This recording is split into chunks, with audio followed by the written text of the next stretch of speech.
Hello and welcome back to Hilbert Spaces, the mathematical video course where we talk about inner products, self-adjoint operators and related stuff. And indeed, in today's part 20, we will show that the orthogonal projection operators are self-adjoint. More precisely, we will see that every idempotent self-adjoint linear operator is actually an orthogonal projection. And as always, before we go into the details, I first want to thank all the nice people who support this channel on Steady, here on YouTube, or via other means. And please don't forget, as a member on Steady or Patreon, you can access a lot of additional material for the videos. For example, you find books, PDF versions, and quizzes. And now without further ado, let's fix the general assumption. Let's consider a Hilbert space X. This means we have a complete inner product space, and every subspace of X is also Hilbert space if it's closed. So let's say we take a closed subspace U in X. And now we can recall from former videos that any vector X can be orthogonally projected onto the subspace U. And you also might remember the picture. If we take a vector X here, we can decompose it into two components. Both components are orthogonal to each other, and the one in U we call the orthogonal projection of X onto U. And indeed, this is the power of a Hilbert space. This orthogonal projection always uniquely exists, and we can define a linear operator. And usually we call it an orthogonal projection operator and denote it by P with index U. In fact, often one keeps it short and just says that PU is an orthogonal projection. And moreover, you can also express this operator PU by using an orthonormal basis of U. There we can use this informal notation where E alpha gives us the O and B of U. Or more correctly, we should say we can take any O and B of U, and this description of our orthogonal projection is 2. So this is really nice, but we already know much more about these orthogonal projection operators. Namely, we don't need to know anything about the subspace U or the O and B of U, because some properties for a linear operator are already enough to guarantee that we have an orthogonal projection. Namely, we only need to check two properties, and one of them is that the operator is idempotent. This means if we use P again after we have already used it once, it does not change anything anymore. So in short, P squared, which means the composition, is equal to P. And in addition to that, we also need a second property which tells us about the relation between the range of P and the kernel of P. So what we have is that the range of P is equal to the orthogonal complement of the kernel of P. And this is quite clear for an orthogonal projection, because the range of P is our closed subspace U, and the orthogonal complement of U is our kernel of P. However, what we have shown in part 16 is that these two properties are already sufficient for being an orthogonal projection, so we also have this implication here. And now the topic of today is that we can extend this equivalence even more. In fact, this is quite important, and I would say this is how you should remember an orthogonal projection as an operator. So what we have is that an orthogonal projection is equivalent to an operator which is idempotent and self-adjoint. So in short, we have P squared is equal to P and P star is equal to P. So here you see, if the adjoint of a given operator is equal to the original operator, we would say that the operator is self-adjoint. Obviously the name makes sense, and you can remember it as P star is equal to P. And clearly we can only have this property if the linear operator acts between the same Hilbert spaces left and right. So with this definition out of the way, we can go to the proof. Which means here we have to show two implications. Let's start with the easy one, where we have to show that every orthogonal projection is idempotent and self-adjoint. In fact, the first part we have already shown in part 16, so there's nothing to do there. But of course, for the self-adjointness, we have to do something. For this, we will fix two vectors x and y in X, and then we will look at the inner product. And now please don't forget the assumption, P is an operator, but it's also an orthogonal projection onto a subspace U. Indeed, it's a closed subspace in a Hilbert space, and we can use our projection theorem, which simply means that we have our unique decomposition from above for the vector x and the vector y. And of course, here the names already tell you that we have orthogonality between the corresponding components. And therefore we can finally look at the inner product y with px. And there you know, to get the adjoint of p, we have to push p to the left hand side. And indeed, this is quite easy because we can use our decomposition for x and for y. So let's start with the one for y on the left hand side. And moreover, on the right hand side, we don't have to do much because we already know by definition px is equal to the orthogonal projection of x onto u.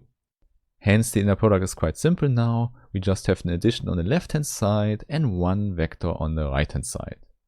However, because of the orthogonality, we know that this component here will vanish in the inner product with the orthogonal projection of x onto u.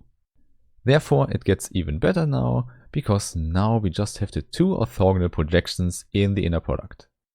And now on the other hand, let's consider the inner product py with x, which immediately tells us that we can do a similar thing as before, but now we use the decomposition for the vector x. So this is what we have on the right hand side in the inner product, and on the left hand side we just have the orthogonal projection of y onto u. And there you already see in the inner product, this vector together with that vector will vanish as well.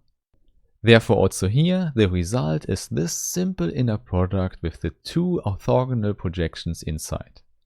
Hence the result is now that we have the equality of the two inner products on the left for every x and y in x. And by the uniqueness of the adjoint of an operator, we see that p star is equal to p. So this is the result, the self-adjointness is shown. So this is already something to remember, orthogonal projections are always self-adjoint operators. However, it also works the other way around. If we have the idempotency as well, then we need to have an orthogonal projection as well. So this will be the next part in our proof.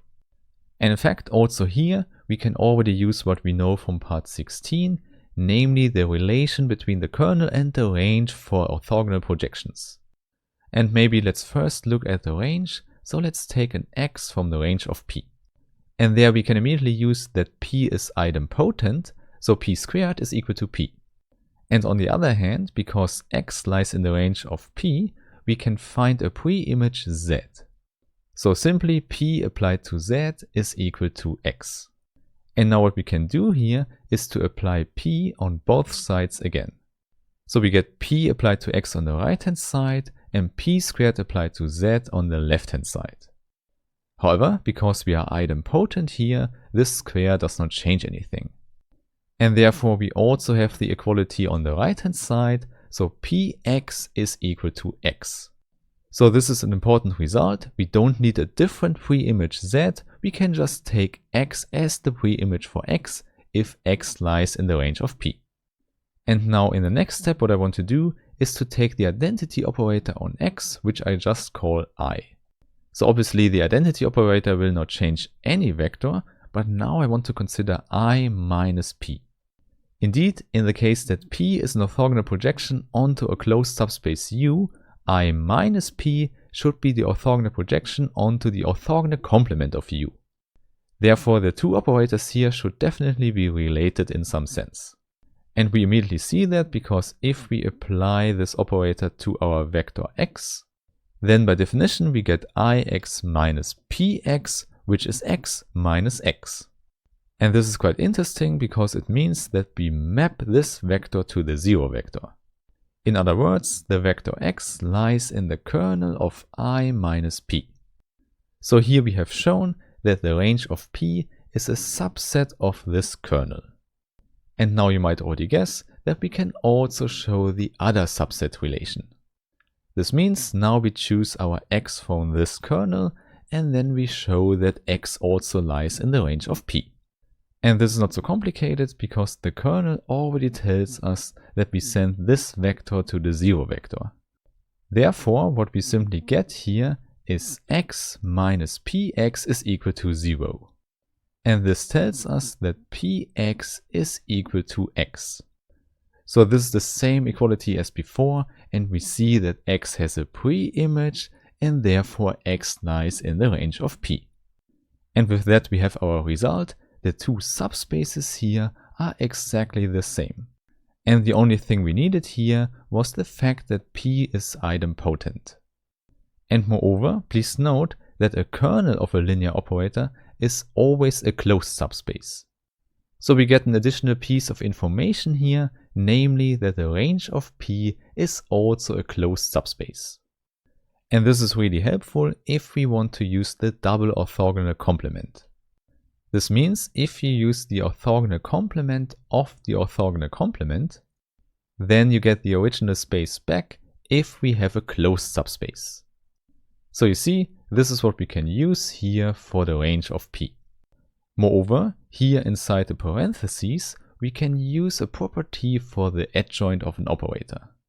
Namely, the orthogonal complement of the range can be substituted by the kernel of the adjoint. So please check the last video if you don't remember this. And now finally you see at this point we can use the self-adjointness of P. So in the end what we have here is that the range of P is the orthogonal complement of the kernel of P. And there we already know this is sufficient for P being an orthogonal projection. So in conclusion, the whole proof of the equivalence is done. So now you know the set of the idempotent self-adjoint operators is exactly equal to the set of the orthogonal projections. So this fact is already very helpful, but soon you can see how we can use it even more. But first, in the next videos, I want to talk about some other important operators. So let's meet in the next video again, and I wish you a nice day. Bye bye.